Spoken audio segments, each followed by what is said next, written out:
ఈ విషయం మీలో చాలా మందికి తెలిసే ఉంటుంది.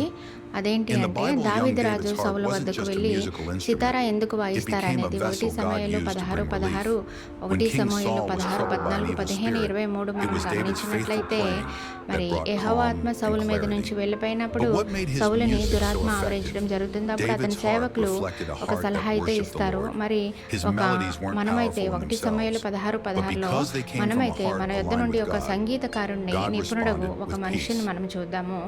దేవుని దగ్గర నుండి వచ్చిన ఆత్మ వెళ్ళిపోయింది కదా, మరి ఇప్పుడు నేను దురాత్మ కలవరపరుస్తుంది.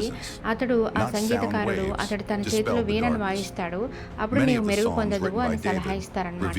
సమూయేలు 16:23 మనం గమనించినట్లయితే ఆ విధంగా ఆ వీణా నిపుణకారుడు ఆ వీణను వాయించినప్పుడు ఆ దుష్టాత్మ సౌలు నుంచి వెళ్ళిపోవడం జరుగుతుందన్నమాట. అయితే ఇక్కడ దావీదు ఓ నిపుణుడు సంగీతకారుడే కాదు, ఆయన గాయకుడే కాదు, వీణ వాయించేవాడిగా యుద్ధవీరుడిగా కూడా ప్రశంసించారు. 1 సమూయేలు 16:18లో దేవుని ఆత్మ దావీదుతో ఉండేది. ఆయన వాయించిన సంగీతం పవిత్రత, ఆధ్యాత్మిక శక్తితో ఉండేది.